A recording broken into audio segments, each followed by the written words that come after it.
Good afternoon. Hope everybody's having a great start to your week.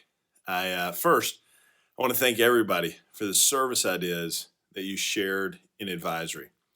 One of the things that I've personally missed the most since we broke to fully virtual last March has been our days of service. If we truly want our school community to be the best that it can be and to be the meaningful place of belonging for all our members, it will take all of us looking at how we can serve each other and also serve those around us.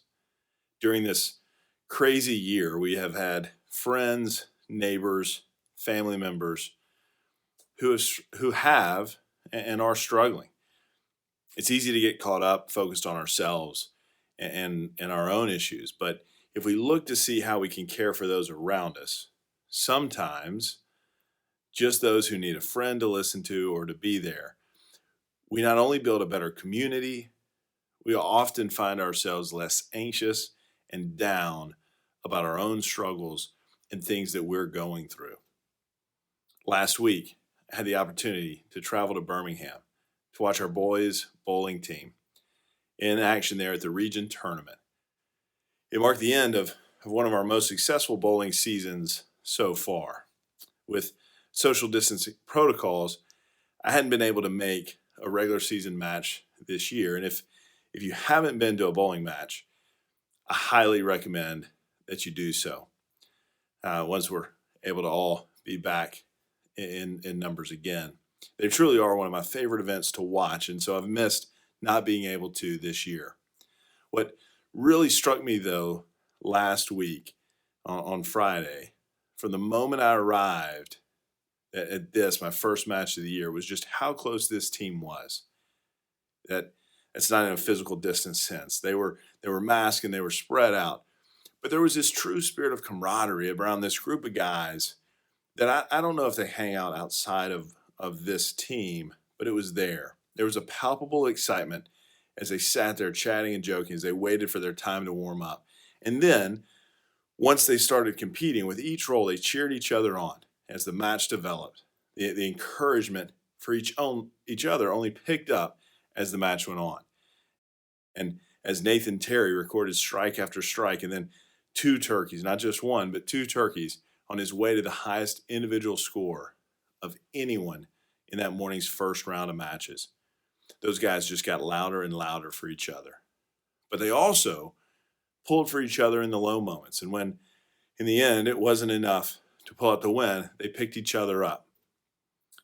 Even those who bowled, or even those who had not bowled as well as they wanted to, and those who hadn't even gotten to bowl in the match at all, were there encouraging each other. It was a great sight to see, but truthfully, it wasn't a surprise. As it's no surprise that this team showed the care for each other like they did. Their two coaches lived this out every day, and it's been modeled for them. Like many of our coaches who also teach classes, Coach Townsend takes care of so many of the scheduling and managerial tasks in addition to his full teaching load, and also is a department chair and constantly working on our advisory program. While I couldn't make the trip to Birmingham Friday, the team had him in their thoughts as they wanted to FaceTime him in and were talking about that. And really the leader in charge on that day, Coach Cagle, is one of the most absolutely unselfish people in all of the Randolph community. You'll find him coaching up the bowlers on their release, explaining the nuances of bowling lane oil patterns, but you'll also see him on the softball diamond and our football sidelines and coming and watching other events, supporting his athletes when they're doing other things. While his full-time job is in computer tech at BizHub, he loves serving as a part of our community and helping teenagers become the best possible version of themselves. Watching the community that these two men have built and the fun that they were able to have, even amid this pandemic, served really as a reminder for me that we can find joy in times like this with others if we truly find a way to do everything that we can to make sure that others are successful, not just ourselves, but others. I'm thankful to be a part of a community like Randolph, where you don't have to look too far to find this unselfish service of others, to see examples like Coach Cagle or Ms. Hillink, who for the last few weeks has really been helping to teach our biology classes on top of her own honors and AP biology courses, or Ms. Reyes and Ms. LaRose, and many others who have set up ways to provide dinners for Mr. Townsend and his family while he's been out. That's what makes Randolph special. It's that service and caring about others. I encourage all of us to continue to find ways to serve others. Look for the person who needs a friend or someone just to listen to. Find ways that, even with health and safety measures, can make a difference in our community. One way that we as a school help serve our community is through YLC.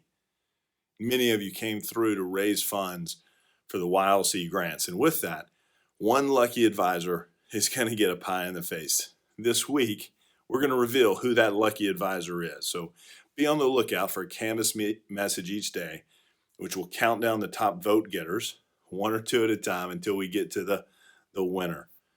And today, we can announce the advisor whose advisory group brought the most food items and who will get to throw that pie. Well, that's Mr. Patrick Green. So the 6 finalists, from whom one of them, Mr. Green, will pie are Mrs. Hodges, Dr. Green, Coach Morris, Ms. Andrada, Mrs. Santos, and yours truly.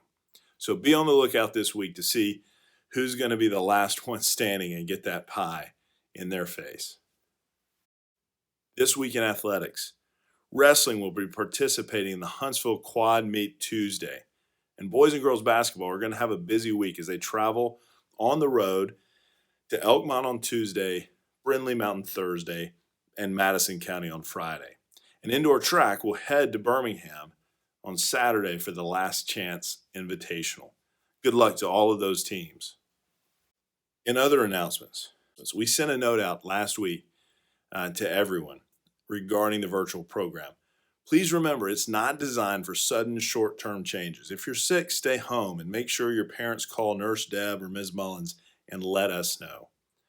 But we've had a large increase in the number of one-day or one-period even virtual requests, and it doesn't really allow for our teachers to prepare the way they need to. So if you're not on the approved teacher list, the teachers will not let you into class. Also, we found more and more students who are trying to spend some time in the parking lot during the day. This is not a place to hang out or spend a free period. We are increasing our rounds in the parking lot to make sure we are where we are supposed to be.